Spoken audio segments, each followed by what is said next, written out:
Alright, welcome to our first video from the topic normal tension and other examples of forces.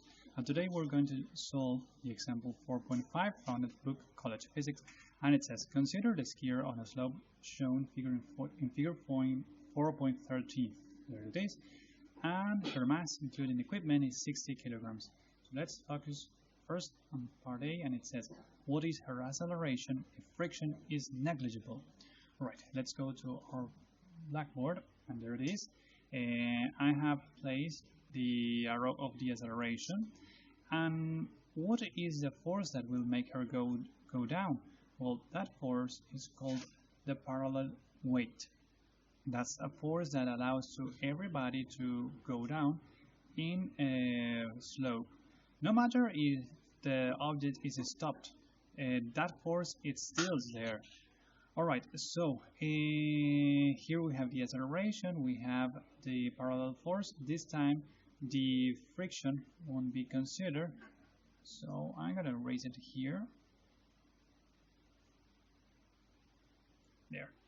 Alright, so according to Newton's second law of motion, we must add all the forces, and that is going to be equal to mass times acceleration. So let's try to do it. The only force involved in this exercise is the parallel weight, and that is going to be equal to mass times the acceleration.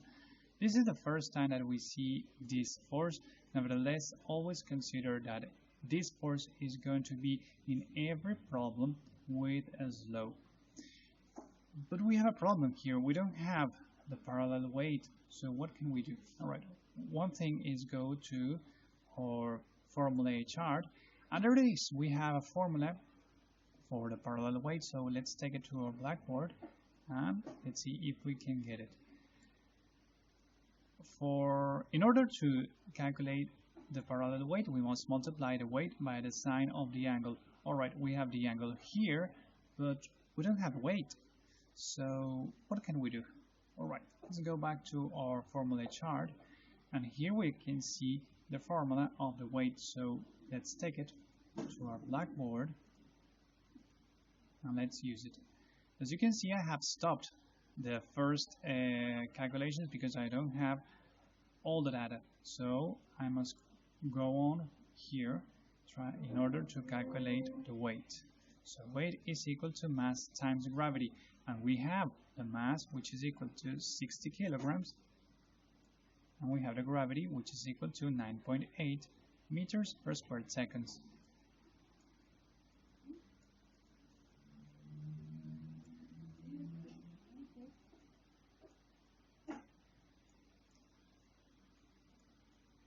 Now I multiply that, and the answer, it will be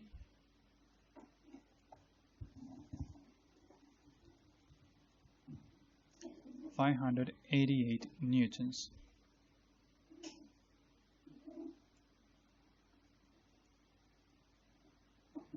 Now that we have the weight, it's time to calculate the parallel weight.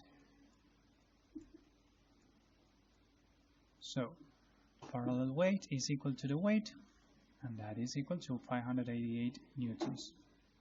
588 newtons times the sine of 25 degrees.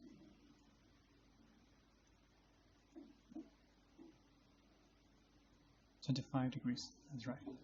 Okay. The sine of 25 degrees is going to be equal to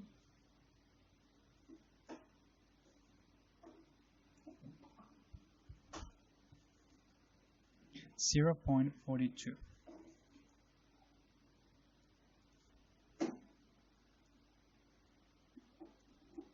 Now I multiply those two numbers, and the answer is going to be 246.96 newtons. Now that I have this, it's time to calculate the acceleration. First, replacing the parallel weight by 246.96 newtons, and that is equal to the mass that we know is equal to 60 kilograms times the acceleration.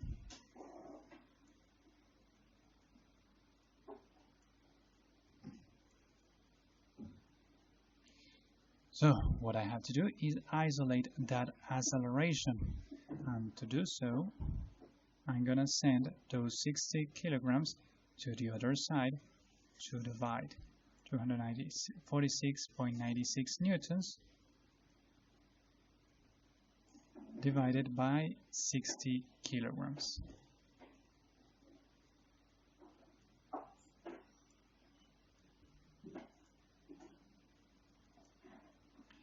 But in order to simplify this expression, I must change that newton by kilograms times meters per squared seconds.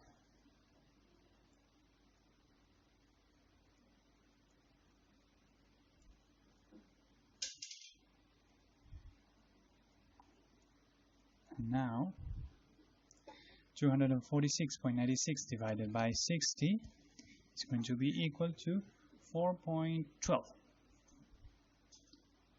I'm going to put it here, 4.12 meters per squared seconds is equal to the acceleration. Now, there is an easier way to do this, but you must keep in mind the formula of the weight and the parallel weight. Let's check it out. And here it is. If I replace the parallel weight by its formula, which is weight times the sine of the angle, and then replace the formula of the weight by mass times gravity, I can cancel the mass in the right and the left side of the equation, and that will give me acceleration equals to gravity times the sine of the angle. The gravity is 9.8 meters per square seconds, and I have to multiply that by the sine of 25 degrees. Would that be okay? Okay, let's check it out. 9.8 meters per square seconds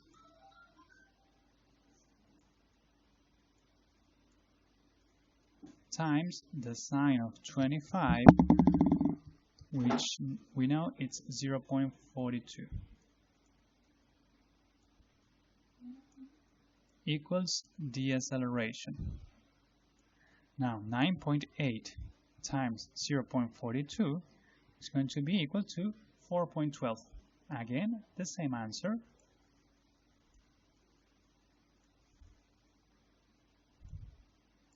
You can choose the method that you wish.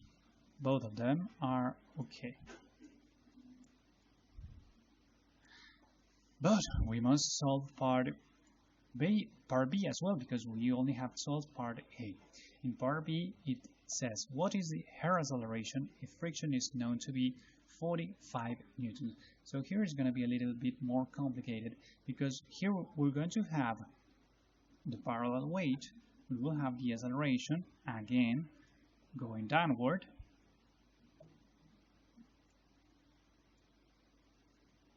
and this time we are going to consider the force of the friction. So when we apply Newton's second law of motion, we must add all the forces involved here, which are the parallel weight plus the negative of the force of the friction. Always remember that the friction is going to be considered as negative because it's opposing the motion. Alright, but now we have the value of the parallel weight. It's right here, 246.96 newtons. So let's use it, 246.96 newtons. Positive multiplied by negative is going to be negative, and the force of the friction is equal to 45 newtons,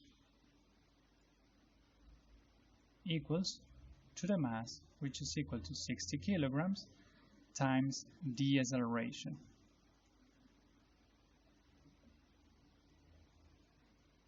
Now, 246.96 minus 45 is 201.96 newtons.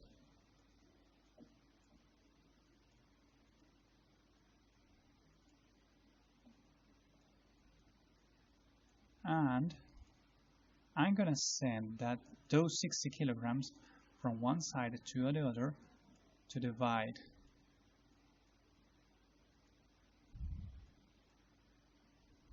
In order to obtain the meters per square seconds that I need, I'm going to erase these newtons and I'm going to put kilograms times meters per square seconds.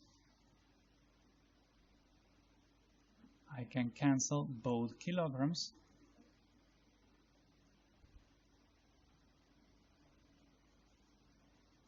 and 201.96 divided by 60 is equal to 3.37 meters per square seconds. And that's it. That's the end of this exercise. It's quite easy. The only thing that you have to do is apply the formulas every single time that you need them, or every single time that you need to do so. Okay, so, well, I think that's all for this video.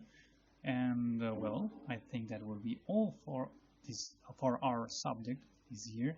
So, well, good luck in the next test that we're going to have, and see you later. Goodbye.